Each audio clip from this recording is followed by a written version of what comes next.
On August 28, 1984, when 18-year-old Elisabeth Fritzl went missing, her family contacted the police. Weeks of searching yielded no information about their daughter. Elisabeth then received a letter from her parents saying that she had had enough and had run away voluntarily. Elisabeth's father, Jozef Fritzl, told the police officer who came to the house that he had no idea where his daughter might have gone. In fact, the truth was completely different. Elisabeth Fritzl was held captive by her father Jozef in the basement of his home, just 6 meters below where the police raided. For the next 24 years, Elisabeth would be held in the basement, sexually assaulted and abused by her father.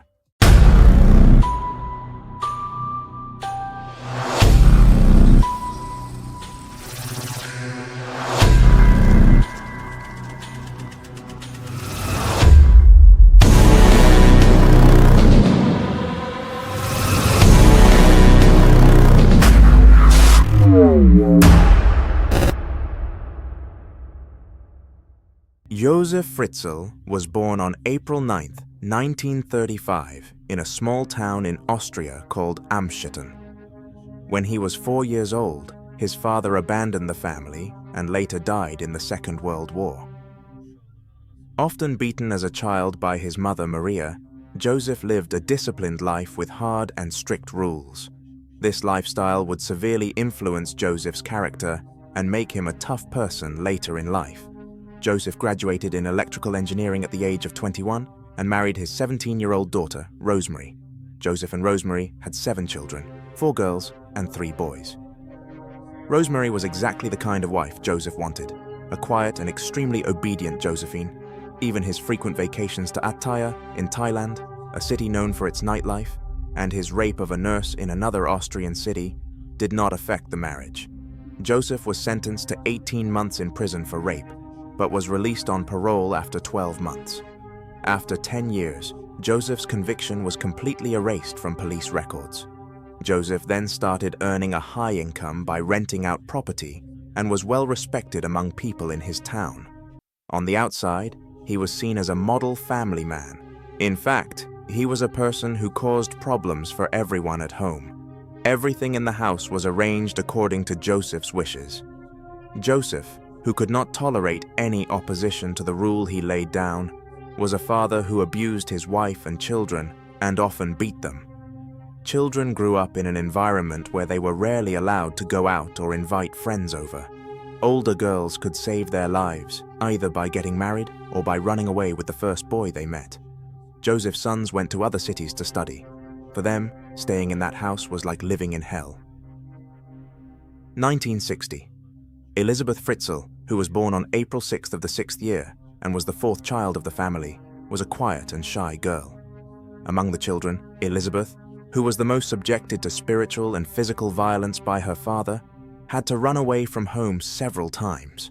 She first ran away from home when she was 15 years old to enroll in a waitress course, but a few days later, Jozef followed her and brought her daughter home. Although Elisabeth finished school at the age of 17, her father forbade her to go far to continue her education. Her mother begged Elisabeth to be patient until she turned 18, because at that age she would be able to make her own decisions. At the age of 18, there would be no obstacles for him to leave home, but it was very difficult for Elisabeth to endure Jozef's violence. He ran away from home for the second time together with a friend. This time, Elisabeth had no intention of returning, but at Jozef's request, she was detained by the police at the train station and handed over to her father. For Jozef, this was the end of his patience. He promised himself that from that day on, he would keep Elisabeth under house arrest for life. A few weeks had passed since Elisabeth had returned home. Jozef woke Elisabeth in the middle of the night and asked her to go down to the basement and help him carry a heavy door. It was the first time her father had addressed her politely since Elisabeth had come home. At first, she thought he was trying to make amends with her.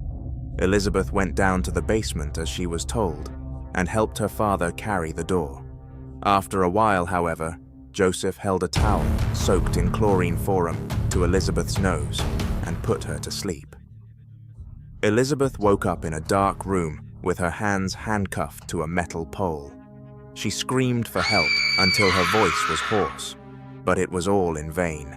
No one could hear her but herself, because he was in a secret bunker in the basement of the house, built by Jozef. Jozef began building this bunker in 1970. During the Cold War, Western television was broadcasting news of an imminent nuclear attack. Even schools have been trained for this possibility. People were informed about it. The construction of special shelters was therefore on the agenda. Even the city government announced its support for such initiatives. Jozef obtained the necessary permits and started construction. But then he illegally expanded the shelter. The entrance to the dungeon, consisting of 3 small cells and a bathroom connected by a narrow corridor 5 meters long, was hidden behind shelves inside the workshop, with a 1-meter-high entrance door that was opened by remote control and a special code that Jozef always carried with him. In 1900. In 1983, the municipal representatives who inspected the bunker certified that the construction was in full compliance with the plan. Jozef, however, managed to deceive them by blocking the entrance to the place he had illegally expanded. On her first day in the shelter, Elisabeth thought that her father would keep her here for a few days. Little did she know that days would turn into months and months into years. A few days after her daughter disappeared, Rosemary asked Jozef to call the police. Jozef initially tried to talk his wife out of the idea, but thought it would look suspicious, so he called the police. He told the police that he suspected his daughter had run away to join a religious cult. Jozef then had Elisabeth write a persuasive letter to support her claim. In the letter, Elisabeth stated that she had voluntarily run away from home to join the cult, and that she did not want her family to look for her. To prove that the letter was indeed written by Elisabeth, Jozef gave some of his daughter's notebooks to the police as a sample. This letter was enough to put an end to the search. Elisabeth was already 18 years old, and, as she wrote in the letter, it was her decision. Jozef's plan worked, and both the police and Rosemary believed that Elisabeth had run away of her own accord. Jozef could easily continue his abominations. Every day, Jozef went down to the basement to beat and abuse Elisabeth. Sometimes these attacks happened several times a day. According to Elisabeth's later statement to the police, Jozef's first sexual abuse was not in the shelter. In 1977, Elisabeth was 11 years old. Elisabeth could not tell anyone because she was afraid of her father. But she knew that even if she wanted to, she would not have the opportunity to tell anyone in this shelter. Of course, Jozef had forbidden his innocent family to enter the basement. Even when the shelter was being repaired, no one from the family could go near it. Elisabeth spent 4 years alone in the basement. As a result of Jozef's assaults, Elisabeth had a total of 7 children by her father. She became pregnant with her first child in 1988. When Jozef learned of this, he became very angry. He could not risk bringing Elisabeth out for birth or an abortion. When the time for delivery approached, Jozef gave Elisabeth a medical book on midwifery, fabric, scissors, and wet wipes. Thus, she delivered her first child, a daughter named Christine, all by herself.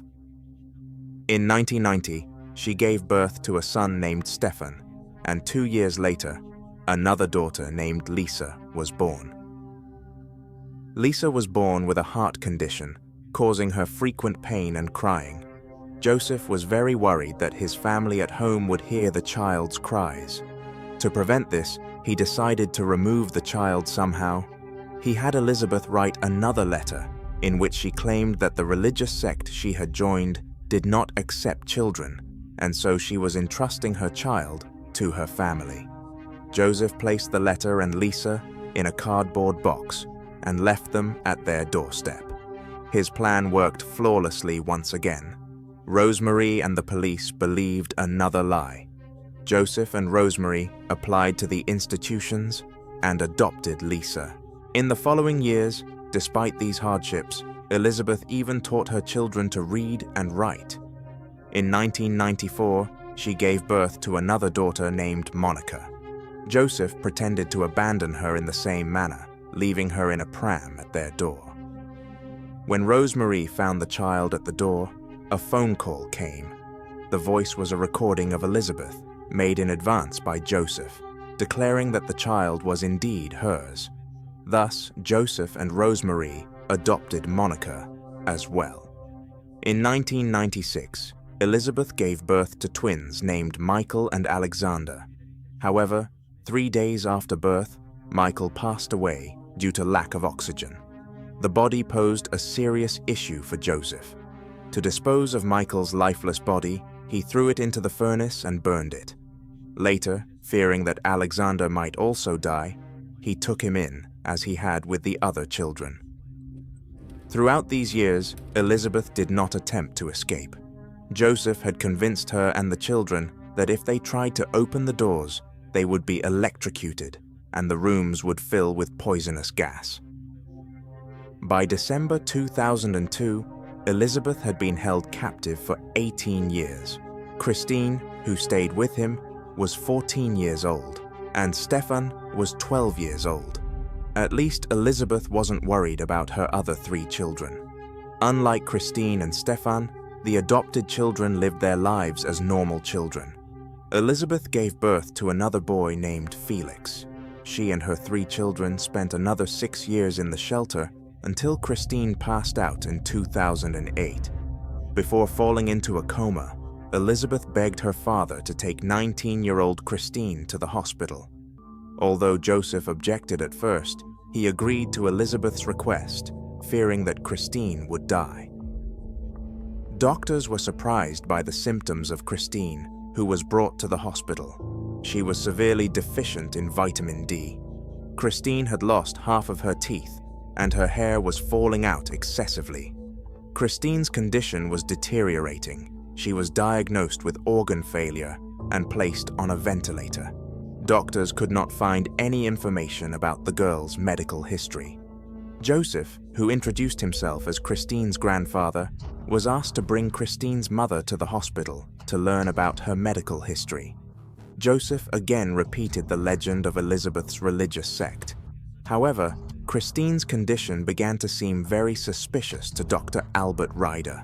As soon as Jozef left the hospital, Albert Ryder immediately contacted the police.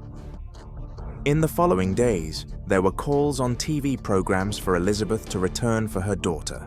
A few days later, Jozef called Dr. Albert to tell him that Elisabeth had returned home and wanted to see Christy. She asked the doctor not to inform the police, so that her daughter would not get into trouble. However, investigators were waiting at the hospital to accuse Elisabeth of being so indifferent to her child. And finally, 42-year-old Elisabeth left her prison for the first time in 24 years. This was the first time she had seen sunlight in 24 years. Elisabeth, who arrived at the hospital, was detained by the police and taken for interrogation. At first, Elisabeth refused to testify until the police promised her that she would never see her father again. After the police made this promise, Elisabeth began to tell one by one what Jozef had done to her over the years. The officers were horrified by what they heard. The police immediately arrested Jozef. Jozef knew it was over. He admitted to keeping his daughter in the basement for 24 years and repeatedly abusing her. During the investigation, Jozef showed the police the shelter and the place where the children were held.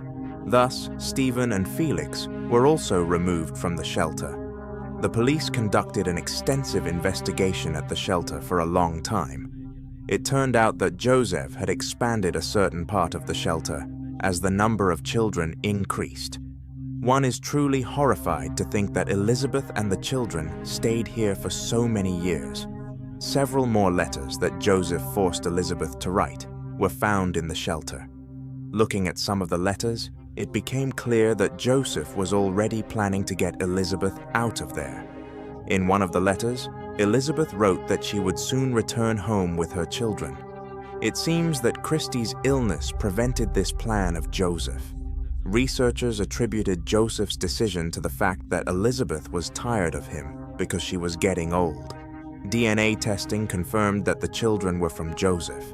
In order to justify himself, Joseph said that he took such a step to prevent Elisabeth from falling into the swamp of drugs. He couldn't stomach the fact that everyone who knew about the incident was calling him a wild monster. He said that he did not mistreat Elisabeth and the children during the interrogation. She said that every time she went to the shelter, she bought flowers for her daughter, and books, and toys for the children. Elisabeth prepared a written statement detailing all of her father's crimes. In March 2009, Jozef Fritzl was sentenced to life in prison for incest, rape, false imprisonment, forced slavery, and reckless endangerment. After Joseph's arrest, Elisabeth and her children had to receive psychological support for years to recover from the trauma they had experienced. They currently live in an unnamed small village in Austria. The house they live in is kept under constant surveillance by cameras and security guards for security purposes. After Joseph's arrest, Rosemary Fritzl decided to divorce him and cut ties once and for all. Currently, 89-year-old Jozef Fritzl continues to serve his sentence in the psychiatric unit of the Kremsstein prison for criminals with psychological problems. The father figure is a symbol of trust, protection, and love. Whatever the reason, it is impossible to understand what Joseph did to his daughter. This incident is just one of the examples of how brutality in man kills love. Elisabeth's survival after what she experienced shows the magnificence of a human will. What kept him alive in the hell he lived in for 24 years was perhaps his love for his children. Although Jozef Fritzl received the punishment he deserved under the law, it would never bring back Elisabeth's youth, the dreams that were left unfulfilled.